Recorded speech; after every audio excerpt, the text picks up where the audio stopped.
प्रयागराज महाकुंभ मेला 2025 की तैयारियां जोरों पर है। मुख्यमंत्री योगी आदित्यनाथ ने प्रयागराज पहुंचकर कुंभ मेले का लोगो, वेबसाइट और ऐप जारी किया।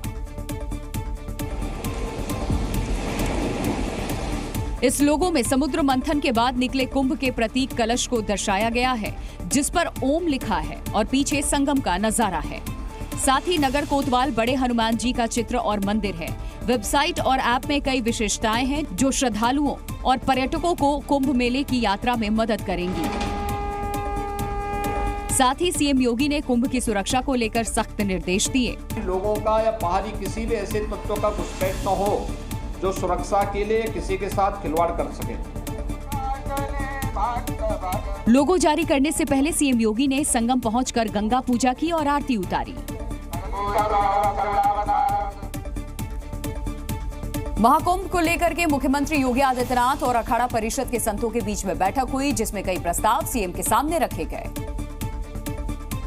अखाड़ा परिषद के अध्यक्ष रविंद्र पुरी और महामंत्री हरिगिरी ने प्रस्ताव रखा, जिसके मुताबिक महाकुंभ में गैर सनातनी की एंट्री पर रोक, महाकुंभ में सनातनी अधिकारियों की तैनाती, मेला क्षेत्र में मांस मदिरा पर प्रतिबंध, पेशवाई का देव आगमन और शाही स्नान को देव स्नान करने का प्रस्ताव दिया।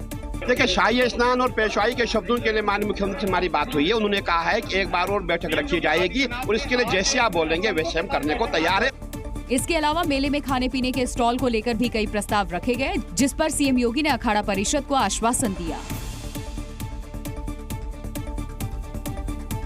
तीर्थराज प्रयाग की धरती पर धर्म और आस्था का सबसे बड़ा महाकुंभ मेला 13 जनवरी 2025 से शुरू होने जा रहा है।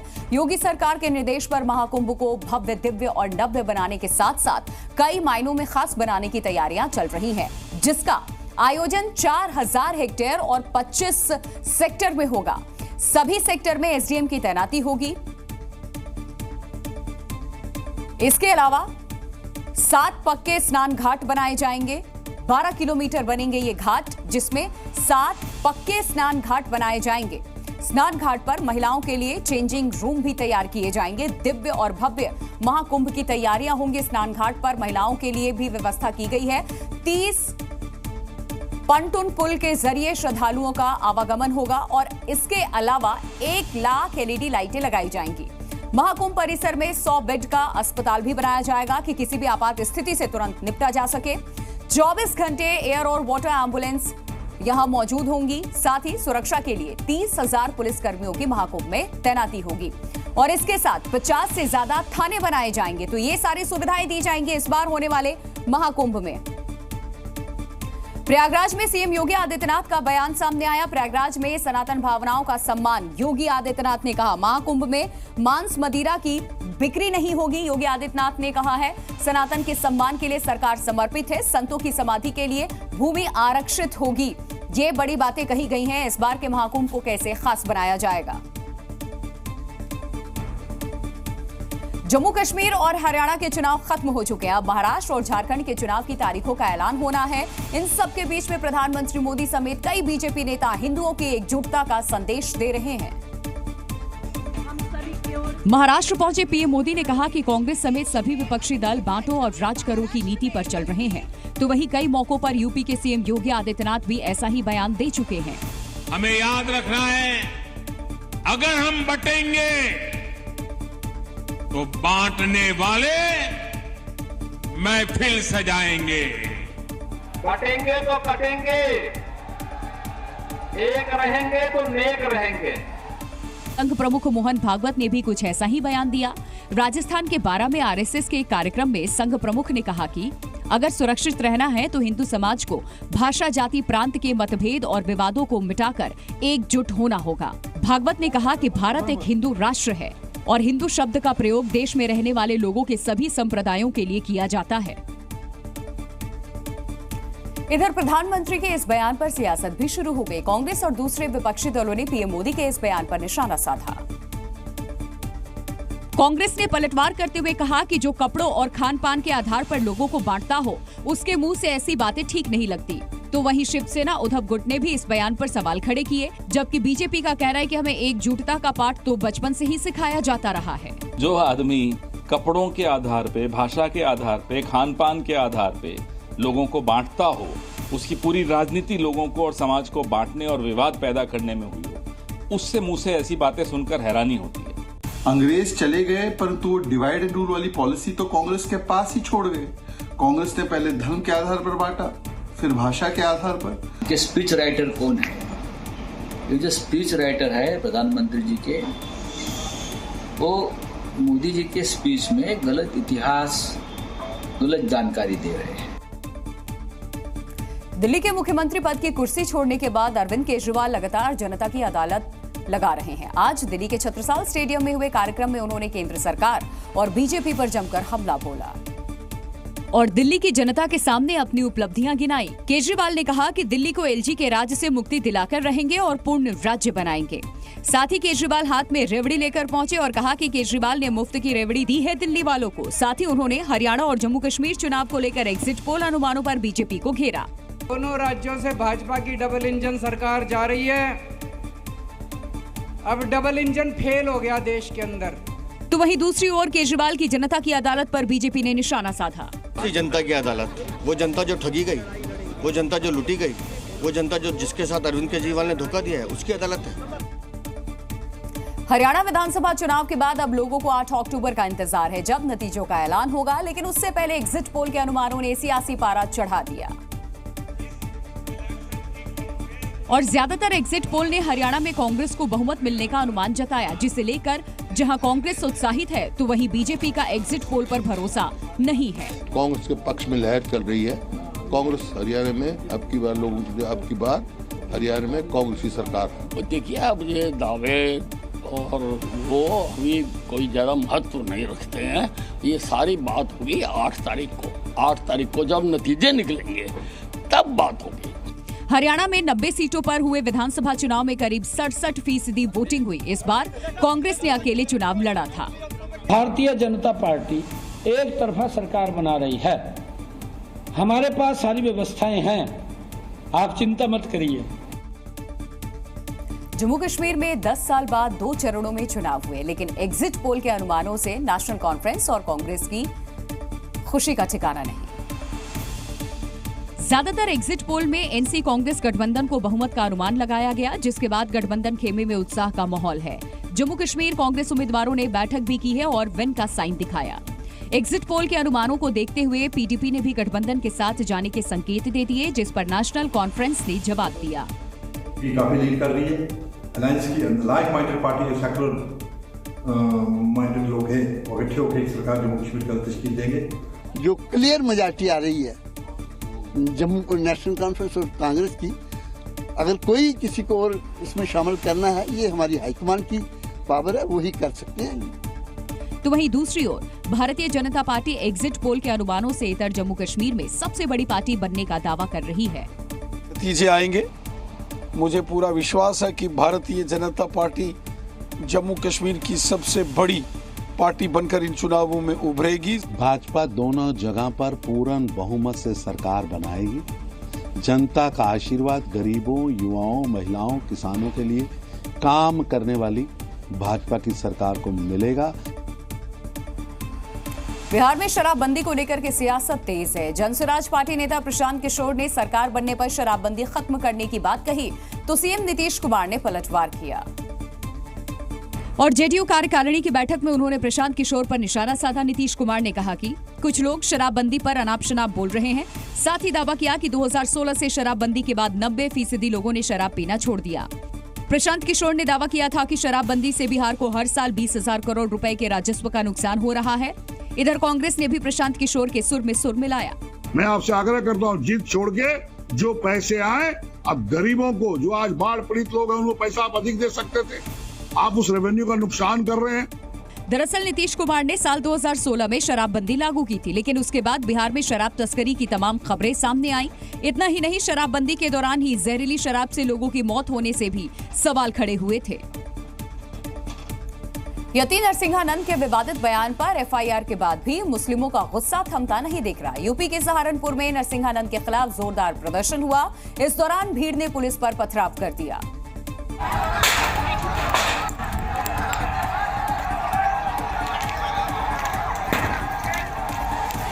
दरअसल ये लोग देहात कोतवाली इलाके में ज्ञापन देने पहुंचे थे। ज्ञापन देने के बाद पुलिस द्वारा लोगों को जाने के लिए कहा तो कुछ लोग भड़क गए। इस दौरान बात इतनी बिगड़ गई कि लोगों ने पत्थरबाजी शुरू कर दी। अचानक हुए पथराव को लेकर पुलिस तैयार नहीं थी। हालांकि घटना में कोई पुलिस वाला भी घायल नहीं हुआ, लेकिन पुलिस की कई गाड़ियों के क्षतिग्रस्त होने की बात सामने आ रही है। लोग इकट्ठा हुए, जिसमें कुछ नए उम्र के लोग भी, लड़के भी थे। उनके द्वारा कुछ वहाँ पे हंगामा करने का प्रयास किया गया और कुछ पत्थर भी उनके द्वारा उठाए गए। तुरंत पुलिस ने वहाँ पे हल्का बल प्रयोग करते हुए उनको तितर-बितर कर दिया। फिलहाल पुलिस आरोपियों के खिलाफ कार्रवाई में जुट गई है और पत्थरबाजों की पहचान की जा रही है। हालांकि यति नरसिंहानंद की गिरफ्तारी की मांग कर रहे मुस्लिम समाज का गुस्सा अभी थमता नहीं दिख रहा है। यूपी के सिद्धार्थनगर में दुष्कर्म के आरोपी को लेकर के लोगों ने जमकर हंगामा किया। आरोपी को फांसी की मांग को लेकर लोग सड़क पर उतर आए। मामला सिद्धार्थनगर के बढ़नी कस्बा का है, जहां 60 साल के शख्स पर 9 साल की बच्ची से दुष्कर्म का आरोप लगा।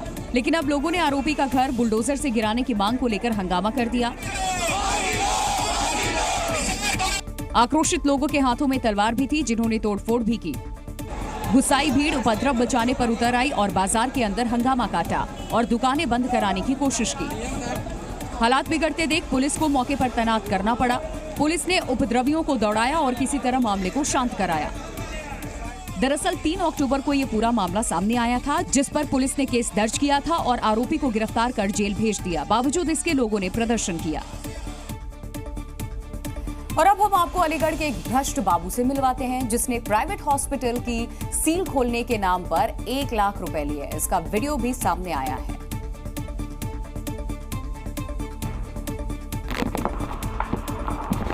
जरा वीडियो में देखिए, बाबूजी बड़ी तसल्ली से करारे नोटों को गिने जा रहे हैं, लेकिन इस बात से बेखबर हैं कि उनकी ये करतूत कैमरे में कैद हो रही है। दरअसल ये वीडियो अलीगढ़ के सीएमओ ऑफिस का है। यहाँ तैनात बाबू रणधीर सिंह पर आरोप है कि उन्होंने 1 लाख रुपए की रिश्वत ली है। इस वीडियो में साफ तौर पर देखा जा सकता है कि बाबू रिश्वत के नोटों को धड़ाधड़ गिन रहा है। जानकारी के मुताबिक सीएमओ कार्यालय के इस बाबू ने एक हॉस्पिटल के रजिस्ट्रेशन करवाने के एवज में 1.5 लाख रुपए की रिश्वत मांगी थी। पीड़ित सोनू कुमार ने 1 लाख रुपए की रिश्वत तो दे दी, लेकिन बाबूजी का वीडियो बनाकर वायरल कर दिया। अब वीडियो सामने आने के बाद बाबू रणधीर भागे भागे टहल रहे हैं। शिकायत के बाद सीएमओ कार्यालय में रिश्वतखोर बाबू की जांच की जा रही है। आजकल भारत का लगभग हर बच्चा मोबाइल पर गेम खेलता है। माँ बाप कितना भी मना कर ले, लेकिन वो बच्चे को गेम खेलने से रोक नहीं पाते। अगर आपके घर के बच्चे भी गेम खेलने के शौकीन हैं, तो सावधान हो जाइए और ध्यान से सुनिए, क्योंकि उत्तर प्रदेश के कुशीनगर में बच्चों के ऑनलाइन गेम खेलने की वजह से उनके पिता के 5 लाख रुपए डूब गए हैं।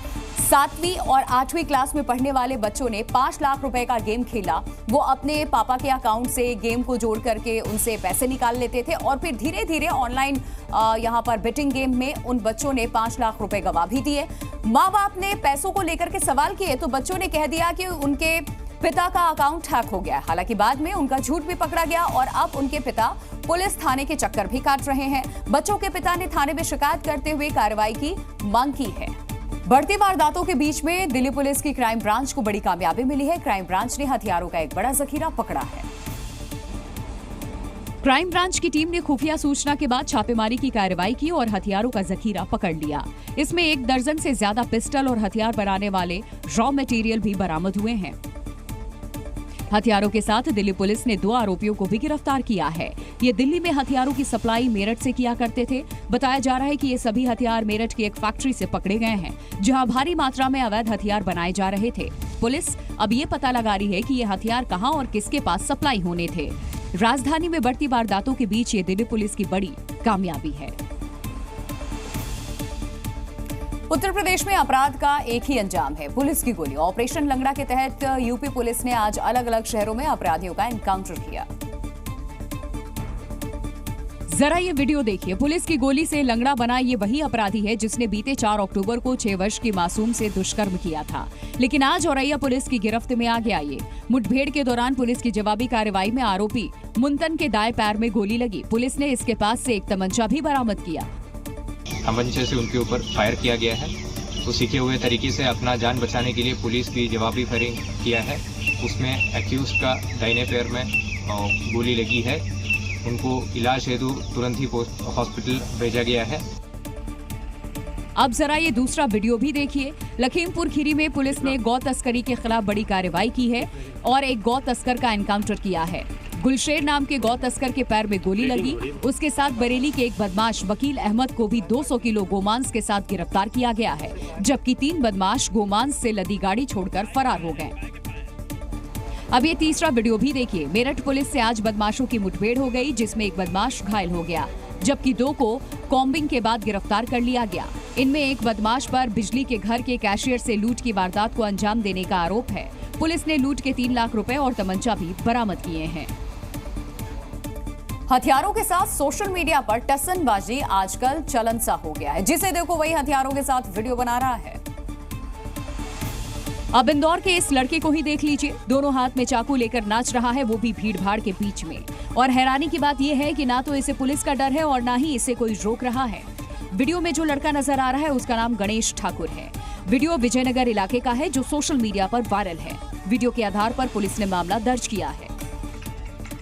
अब ये वीडियो भी देखिए। एक युवक हाथ में बंदूक लहरा रहा है। उसके पास कुछ और लोग भी खड़े हैं, जो कार की बोनट पर बर्थडे केक काट रहे हैं और जश्न मना रहे हैं। इस बीच दबंग युवक ने पिस्तौल से फायरिंग भी की। जानकारी के मुताबिक ये वीडियो ग्रेटर नोएडा के जेवर इलाके का है। यूपी के अमेठी से एक और तस्वीर सामने आई। अब लोग अवैध असलहे के साथ सोशल मीडिया पर फोटो शेयर कर रहे हैं और पुलिस को खुली चुनौती दे रहे हैं। जानकारी के मुताबिक ये फोटो हरि कुमार पासवान नाम से सोशल मीडिया पर शेयर की गई है।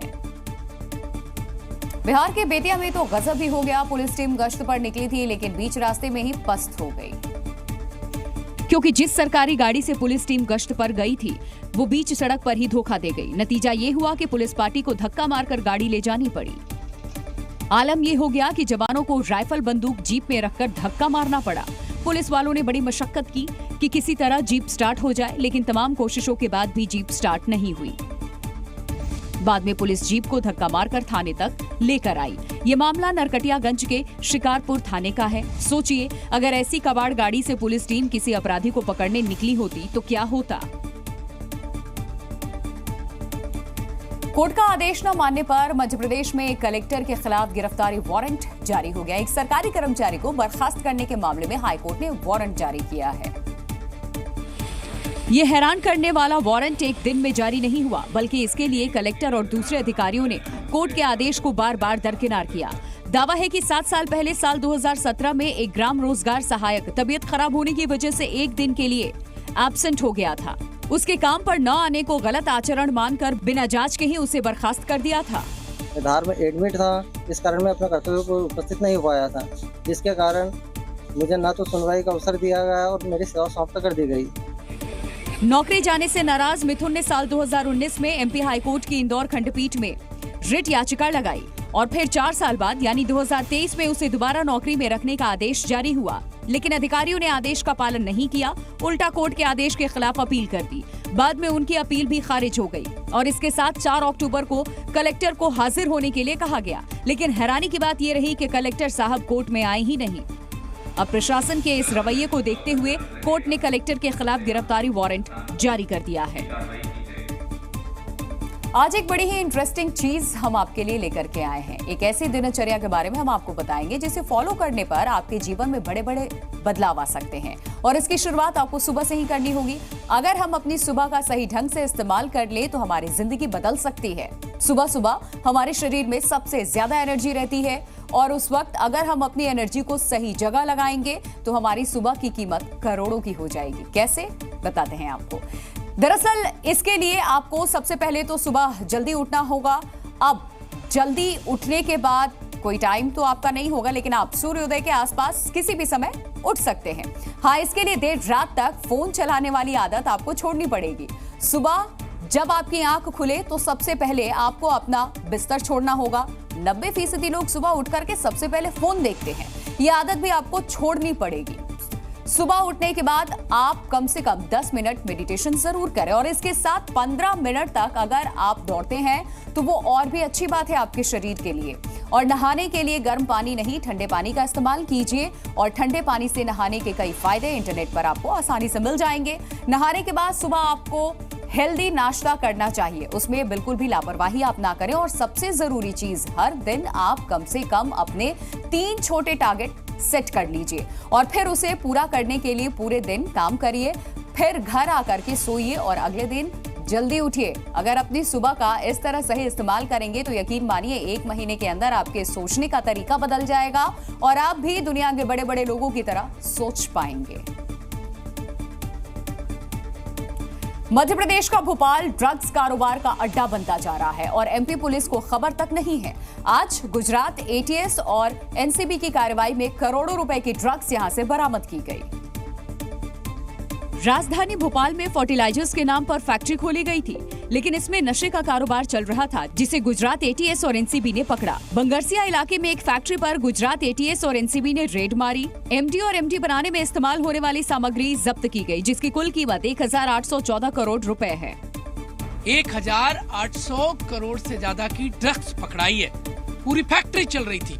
एमपी पुलिस को अता पता नहीं है और इसका खुलासा कुछ यूं हुआ है कि गुजरात एटीएस और एनसीबी की छापामार कार्रवाई में ये फैक्ट्री में ड्रग्स बनाते हुए पकड़ में सामने आया। अब सोचने वाली बात है कि एमपी पुलिस को इसकी खबर नहीं थी और दूसरे राज्य की पुलिस ने यहां आकर नशे की फैक्ट्री का भांडा फोड़ दिया। जानकारी के मुताबिक आरोपी अमित और सान्याल किराए की फर्टिलाइजर्स बनाने के लिए फैक्ट्री लेकर ड्रग्स का धंधा कर रहे थे। गरबा महोत्सव में शहर शहर हंगामा हो रहा है। राजस्थान के जालौर में एक होटल में आयोजित गरबा पर हंगामा मच गया, जबकि यूपी के झांसी में भी होटल में आयोजित गरबा के विरोध में हिंदू संगठनों ने बवाल किया। जालौर के एक निजी होटल में आयोजित गरबा महोत्सव विरोध के बाद बंद करा दिया गया। कार्यक्रम की आयोजन समिति में कुछ लोगों के नाम लिखने और धार्मिक महोत्सव को गैर धार्मिक बताने पर हिंदू संगठनों ने होटल के आगे देर रात तक विरोध प्रदर्शन किया। धरने पर बैठे लोगों ने हनुमान चालीसा का पाठ किया और जय श्री राम के नारे लगाए। उत्तर प्रदेश में झांसी में भी एक होटल में डांडिया उत्सव का आयोजन किया गया था। डांडिया नाइट की जानकारी मिलते ही विश्व हिंदू परिषद और बजरंग दल के कार्यकर्ता बड़ी संख्या में लाठी डंडे लेकर होटल पर पहुंचे और हंगामा कर दिया, जिसके बाद पुलिस ने 31 लोगों को हिरासत में ले लिया। मध्य प्रदेश के जबलपुर में भी गरबा कार्यक्रम के दौरान उस वक्त हंगामा हो गया जब विश्व हिंदू परिषद और बजरंग दल के कार्यकर्ताओं ने गरबा में अश्लील डांस और गाने के अलावा समुदाय विशेष के लोगों को बाउंसर बनाने का आरोप लगाया। मामले की सूचना मिलने पर पुलिस मौके पर पहुंची और काफी नोकझोंक के बाद मामला शांत हुआ।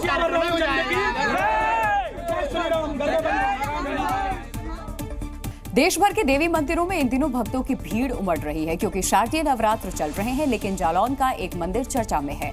वजह है यहाँ आम भक्तों की भीड़, क्योंकि जिस मंदिर की हम बात कर रहे हैं वो कभी डकैतों का अड्डा हुआ करता था। वहां मंदिर दर्शन के लिए डकैत जाया करते थे। हाथ में ऑटोमेटिक राइफल और अंधाधुंध फायरिंग, ये डकैतों का तरीका है मां जालौन देवी को प्रणाम करने का। चंबल का हर डकैत मां के दरबार में कुछ इसी तरह फायरिंग कर हाजिरी दर्ज कराया करता था। लेकिन वक्त बदला, तस्वीर बदली और आज ये मंदिर आम श्रद्धालुओं से गुलजार है। में है देवी जी जंगल में, इसलिए उनका वास भी जंगलों में रहता था डकैतों का, इसलिए आते थे माँ की जय बोलते थे, घंटा चढ़ाते अपनी कामना मांगते थे। कभी इस मंदिर में फूलन देवी, ददुआ और निर्भय गुज्जर जैसे डकैतों की टोलियां डेरा डालती थी। चंबल का हर डकैत अपने जीवन में एक बार मां जालौन देवी मंदिर जरूर आता था, लेकिन सालों बाद आज फिर इस मंदिर की तस्वीर आई है। फर्क ये है कि अब यहाँ डकैत नहीं, आम लोग पूजा करने आते हैं। जिस रास्ते से आज लोग मंदिर तक बेखौफ होकर जाते हैं, वहाँ कभी डकैतों की बैठकी लगा करती थी। कब किस जगह डकैत गैंग से मुठभेड़ हो जाए कोई नहीं जानता था। कहते हैं ये मंदिर 1000 साल से पुराना है। चंदेल राजाओं के जमाने में ये मंदिर खूब प्रसिद्ध था। फिर डकैतों का युग आया और अब आम जनता के लिए मां के द्वार खुले हैं। छत्तीसगढ़ के धार्मिक स्थल डोंगरगढ़ में बेहिसाब भीड़ की वजह से लोग बेहोश होने लगे। भीड़ में दबे लोग खुली हवा के लिए तरस रहे थे और इसी बीच वहां एक महिला की मौत भी हो गई। बताया गया कि वो महिला भी इन्हीं लोगों में से एक थी जो भीड़ में ही बेहोश हो गई थी। बमलेश्वरी मंदिर में माता के दर्शन से पहले लोगों को उमस से जंग लड़नी पड़ी। भीड़ की वजह से लोगों का इतना दम घुटने लगा कि वो एक के ऊपर एक चढ़कर इस तरह मंदिर के पास बने पिलर्स पर खड़े हो रहे थे। भगदड़ की वजह से जो लोग अंदर आ गए, उनके पास बाहर निकलने का रास्ता नहीं था। बताया गया कि यहाँ इस बार इतिहास की सबसे ज्यादा भीड़ आई। डोंगरगढ़ को छत्तीसगढ़ का बड़ा धार्मिक पर्यटन स्थल माना जाता है। नवरात्र के मौके पर लोग उपवास रखकर यहाँ आते हैं, कुछ पदयात्रा करते हुए आते हैं। यहाँ भीड़ की वजह से उमस हो गई थी और उसी वजह से कई लोग बेहोश हुए। मंदिर के पास रिकॉर्ड हुए वीडियो में एक एक करके आपको बेहोश लोग दिख जाएंगे। यहाँ कुल 5 लोग मंदिर दर्शन करने के दौरान बेहोश हो गए थे। भीड़ के आगे ये लोग असहाय हो गए थे। इनमें से एक महिला की हालत बहुत ही ज्यादा खराब हो गई थी। बिहार में इन दिनों स्मार्ट बिजली मीटर लगाने का काम चल रहा है और बिहार की जनता इसका भीषण विरोध कर रही है। बेतिया में भी ऐसे ही हंगामे की एक तस्वीर सामने आई। ऊपर लाइनमैन लाइट काट रहा था, नीचे लोग हंगामा काट रहे थे और साहब लोग फरमान देकर आराम काट रहे थे। ये हंगामा स्मार्ट मीटर के विरोध में है। महिलाएं और पुरुष सब गुस्से में हैं क्योंकि कोई नहीं चाहता है कि उनके घर में बिजली का मीटर स्मार्ट हो। दरअसल लोगों को डर है कि स्मार्ट मीटर से उनका बिल गलत आ रहा है और तो और उन्हें पता भी नहीं चल पाता है कि हर रोज उनका कितना बिल बन रहा है। यही वजह है कि बेतिया में जब मीटर लगाने बिजली कर्मी पहुंचे तो उनका भारी विरोध हुआ। बदले में बिजली विभाग ने गांव की लाइट काट दी तो लोग डंडे लेकर पहुंच गए। दरअसल पूरे बिहार में इन दिनों स्मार्ट मीटर का विरोध हो रहा है और ये मुद्दा अब सियासी बन चुका है, जिसके चलते सरकार भी बैकफुट पर है। बहराइच में भेड़ियों के साथ मगरमच्छ ने भी लोगों को डराया। जंगल के पास रिहायशी इलाके में एक मगरमच्छ आ गया था। उससे पीछा छुड़ाने में बड़ी मुश्किलें लोगों को आईं। और वो इसलिए आई क्योंकि मगरमच्छ वहां से जाने को तैयार नहीं था। रात के अंधेरे में घर के पास आया मगरमच्छ सुबह तक एक घर में छिपा रहा। इधर वन विभाग रस्सी लेकर उसे घेरने की तैयारी में थी तो दूसरी तरफ मगरमच्छ भी अपने सेल्फ डिफेंस के लिए तैयार था। कुछ देर बाद उसके शरीर पर रस्सियां बांधकर उसे बाहर निकालना शुरू किया गया। बाहर निकलने से पहले भी मगरमच्छ ने रेस्क्यू टीम के पसीने छुटवा दिए थे। बाहर निकालने के बाद भी मगरमच्छ बार बार उन रस्सियों से खुद को छुड़ाने की कोशिश कर रहा था। बहराइच में भेड़ियों के बाद अब इस खतरनाक मगरमच्छ ने लोगों को डराया है। तो रामू की माँ जो है नीचे देखने लगी तो देखी क्या मगरमच्छ, फिर वो वार करना चाहा, परंतु वो रामू की माँ चिल्लाई और हम लोग दौड़े। ये मगरमच्छ बहराइच के उस कतनिरिया घाट इलाके के पास मिला है जहां एशिया का सबसे बड़ा क्रोकोडाइल सेंटर भी है। भारतीय वायुसेना अपना 92वां स्थापना दिवस मना रही है। 21 सालों में पहली बार चेन्नई ने वायुसेना दिवस समारोह की मेजबानी की। इस बार ये समारोह पहले से कहीं ज्यादा भव्य और अद्भुत रहा। ये भारतीय वायुसेना के शौर्य, साहस और दमखम की तस्वीरें हैं। आसमान में दहाड़ते वायु वीरों की गर्जना पूरी दुनिया में सुनाई पड़ी। ये तस्वीरें जश्न की है। इस जश्न में उन शूरवीरों ने हिस्सा लिया जिनकी वजह से देश सुरक्षित है। एयर शो में भारत का गौरव कहे जाने वाला स्वदेश में बना लाइट कॉम्बैट एयरक्राफ्ट तेजस के साथ साथ राफेल, MiG-29 और सुखोई 30 MKI जैसे अत्याधुनिक फाइटर जेट भी फ्लाई पास्ट में हिस्सा बने। सुखोई Su-30 लड़ाकू विमान ने पैतरेबाजी का प्रदर्शन किया और फ्लेयर्स छोड़े, जबकि सूर्य किरण, एरोबैटिक्स टीम और सारंग हेलीकॉप्टर डिस्प्ले टीम ने भी अपने हवाई करतब दिखाए।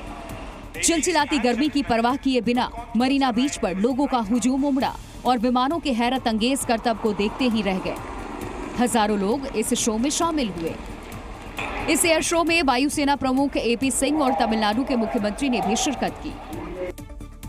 एयर शो के साथ साथ वायुसेना के गरुड़ कमांडोज ने भी अपना दम दिखाया। मरीना बीच पर देश के सबसे खूंखार कमांडोज ने चंद मिनट में दुश्मन के खात्मे की ड्रिल कर दुनिया को दिखाया कि वो कितने प्रशिक्षित और कितने घातक फौज है। ये भारतीय वायुसेना के गरुड़ कमांडो हैं, जिनकी ट्रेनिंग, जिनका निशाना, जिनकी तेजी, जिनका दमखम, जिनकी सफलता इन्हें दुनिया के सबसे घातक कमांडोज में शामिल करती है। चेन्नई के मरीना बीच पर जिस कॉम्बैट को आप देख रहे हैं, ये गरुड़ कमांडोज के जाबाजी की एक झलक भर है। दुश्मन की मांद में घुसकर मारना ही इनकी पहचान है। ये कमांडो इस तरह से छिपने में एक्सपर्ट होते हैं कि दुश्मन को उनकी मौजूदगी का पता ही नहीं चलता। गरुड़ कमांडोज मौत बनकर आसमान से उतरते हैं और अचानक हमला करके दुश्मन का काम तमाम कर सकते हैं। गरुड़ कमांडोज की रफ्तार उनकी पहचान है। पहले अपने वाहनों पर सवार होकर आतंकियों के ठिकानों तक पहुंचते हैं और उससे भी तेजी से दुश्मनों पर मौत बनकर टूट पड़ते हैं। ऑपरेशन के दौरान गरुड़ कमांडोज के आधुनिक हथियार भी उनकी बड़ी ताकत बनती हैं, क्योंकि इनकी ताकत का सामना करना पाक परस्त आतंकियों के बस की बात नहीं है। गरुड़ कमांडोज हाथों की लड़ाई में भी एक्सपर्ट होते हैं और दुश्मन को आमने सामने की लड़ाई में भी ढेर करने की ताकत रखते हैं, जिसकी एक झलक चेन्नई के लोगों ने मरीना बीच पर देखी। अमेरिका के राष्ट्रपति चुनाव के प्रचार के दौरान दुनिया के सबसे बड़े बिजनेसमैन एलन मस्क स्टेज पर डांस करते दिखे। उन्होंने पेंसिल्वेनिया में डोनाल्ड ट्रंप के लिए प्रचार किया और इस दौरान ट्रंप ने जब उन्हें स्टेज पर बुलाया तब एलन मस्क स्टेज पर कूदते कूदते हुए पहुंचे। डांस करते हुए पहुंचे एलन मस्क ने ट्रंप के समर्थकों को भी जोश से भर दिया। कौन यकीन करेगा कि ट्रंप के लिए हाथ उठाकर कूद रहा ये शख्स दुनिया के सबसे अमीर लोगों में से एक है। इधर एलन मस्क को बुलाने से पहले ट्रंप ने भी उनकी तारीफों के पुल बांधे। स्टेज पर चढ़ने के साथ ही एलन मस्क ने बाइडेन को घेरना शुरू कर दिया। एलन मस्क ने बाइडेन के सीढ़ियों पर गिरने वाली तस्वीरों को टारगेट करते हुए उनकी तुलना ट्रंप के उस जोश भरे अंदाज से की जो हमले के बाद उन्होंने दिखाया था। माना जा रहा है कि ट्रंप को खुला समर्थन देने वाले एलन मस्क का ये अंदाज अमेरिका में राजनीति को प्रभावित कर रहा है।